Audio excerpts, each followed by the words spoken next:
decisão de criar essa Agenda 2030 foi tomada em 2015, como se fosse um planejamento até o ano de 2030 para melhorar as condições de diminuir as desigualdades sociais, melhorar o uso do meio ambiente, melhorar as questões de poluição, as relações de trabalho, estimular o consumo consciente. Tem vários objetivos para ser atingido um desenvolvimento sustentável. São 17 objetivos.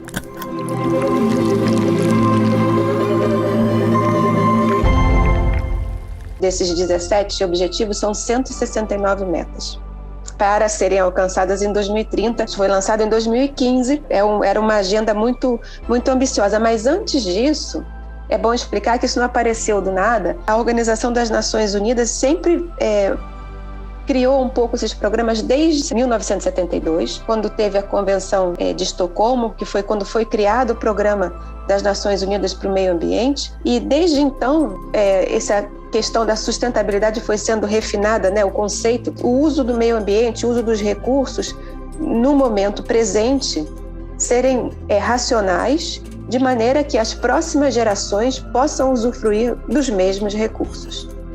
A ideia é que desses 17 objetivos, tem pessoas que falam, são 4 pilares, com 4 grandes grupos, mas a Agenda 2030 na UERJ, a gente gosta de pensar nesses 17 objetivos como tendo assim, uma base. A gente precisa de um meio ambiente sustentável, então os objetivos, os ODS básicos, são a vida na água, a vida na terra, ação contra a mudança climática, para a estabilização do clima, água e saneamento. Com esses pilares aqui, a gente passa para os ODS, que tem a ver com as questões da sociedade. Aí entra a igualdade de gênero, saúde, enfim, o que está ligado, né, às questões sociais. E em cima dessa pirâmide, se o meio ambiente está bem, se a sociedade está bem, então a economia também irá bem. O IPCC, a abreviação em inglês, em português seria o Painel Intergovernamental para a Mudança Climática. E ele foi criado quando foi criada a Convenção Quadro das Nações Unidas para a Mudança Climática, no final da década de 80. Esse painel, ele depende da Convenção Quadro para o Clima das Nações Unidas. Ele também é associado à Organização Meteorológica Mundial. Desde 1990, esse painel ele vem produzindo relatórios de avaliação do clima. Então, o que acontece? Tem ciclos de mais ou menos 7 anos, os intervalos entre os relatórios. Um grupo de cientistas se reúne e produz esse relatório. O relatório tem sempre 3 partes. A parte das observações, a ciência por trás, né? A ciência física por trás, que descreve o clima. Então, a parte de circulação do oceano, da atmosfera, o comportamento do clima de modo geral.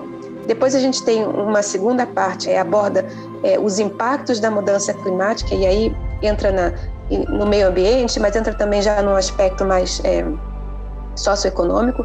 E por último tem o terceiro relatório, que é especializado na terceira parte do relatório, que é especializada na questão, justamente em função desses impactos, quais ações para adaptação e mitigação da mudança climática. O IPCC ele não faz pesquisa nova, mas ele avalia o que foi feito em termos científicos nos últimos anos. E para isso a gente faz como se fosse uma grande revisão e pesquisa e busca literatura científica revisada por pares.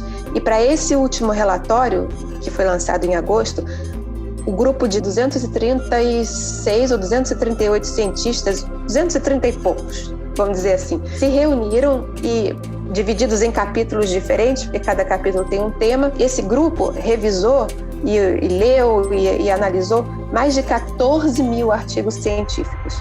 O que acontece hoje, apesar da variabilidade, porque o clima varia naturalmente, um ano nunca é exatamente igual ao outro, existe a faixa de variabilidade do que é considerado natural, mas essa emissão de gases de efeito estufa para a atmosfera pelo homem, ela sai e mostra que é um efeito separado.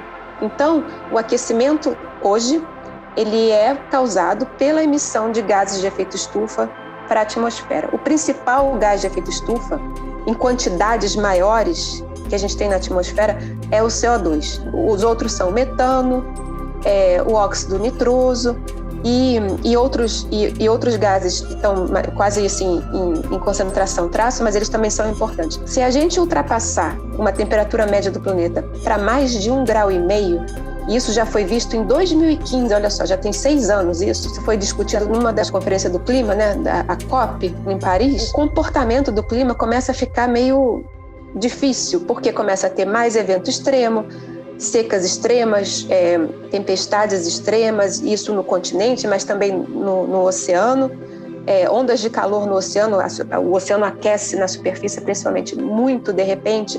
Isso é ruim para a biota, porque isso pode afetar a pesca, se isso acontecer próximo nas regiões pesqueiras, próximos à costa.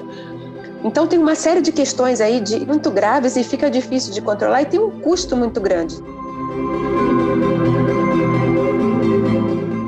Esse relatório para esse ano, sob efeito da pandemia, a gente teve ou uma estagnação ou um retrocesso em várias dessas metas, né, para os ODS. Então, é um problema para o país. O que o governo federal tem que fazer, isso os cientistas, né, isso para todas as áreas, né, e a área de saúde nem se fala, isso já vem sendo falado, já vem sendo apontado, diminuir o desmatamento, né, ou zerar esse desmatamento, né, adotar práticas para a agricultura de baixa emissão de carbono ou que não emitam carbono até.